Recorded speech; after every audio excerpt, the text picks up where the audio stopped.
The average commute for the American employee on the way to work is 26 minutes, and 14% of all Americans commute more than 45 minutes to get to work each morning. Why? Beyond the obvious, people need to keep their jobs, make money. But how do we go about solving this problem of spending 9 days? That's what the amount of time is over time, 26-minute commute, each year in our vehicles on our way to work. That can't be the best use of our time. So my paper seeks to examine how we go about solving these problems. The first solution that I came up with was the use of ICTs. ICTs are devices that include radio, TV, computers, cell phones, any form of emerging electronic device that has software capability or some form of function that can be used to transmit, send, or receive information.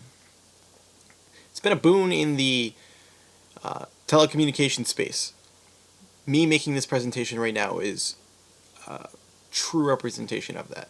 It's also been a huge boon in the medical industry, the sales industry, and the business industry. Communication is at the heart of all of that. The other nice part about ICTs, I should say, is that it transcends everything. So as long as you have the infrastructure and the training along with the infrastructure, there isn't really a barrier to entry for anyone.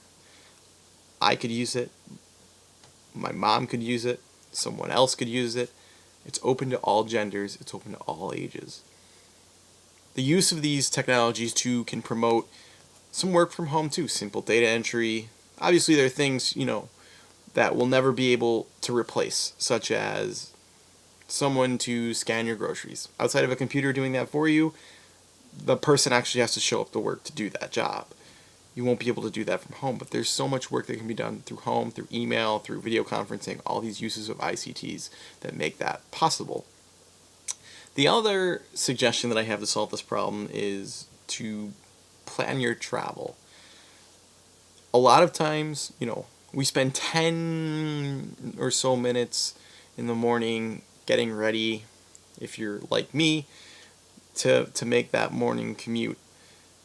What I would suggest is if your commute is 10 miles from the office, pick the most advantageous time for you to drive there. If you live in a metropolitan area, it might not be the most advantageous drive to go 10 miles from 8 a.m. to 9 a.m. as it is to go from 11 a.m. to 11:30 a.m. when there's not as much traffic.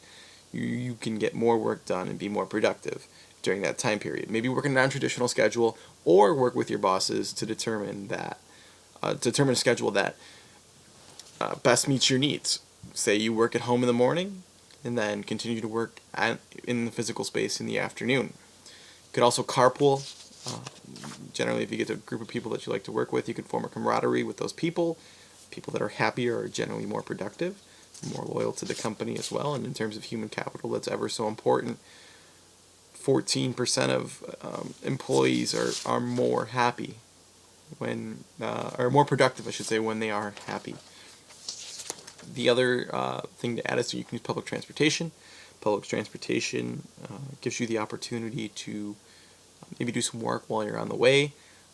It's inexpensive as relatively compared to having a car, placing gas in your car, the insurance, the registration, everything that comes with that.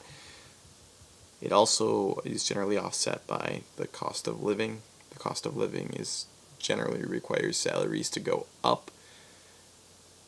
All in all, the commute is a facet of time. Time spent enjoyed is not time spent wasted. If you enjoy spending time in your vehicle, maybe that's singing to your favorite song, listening to talk radio, some of these technologies that you can talk to somebody as you're on your way to work. If you enjoy that time by yourself, it's not time spent wasted. But if you feel like many others that your time is being wasted on your commute to work, possibly using one of those two solutions may help you reduce that time that you spend in your vehicle and doing other things that you'd rather enjoy doing.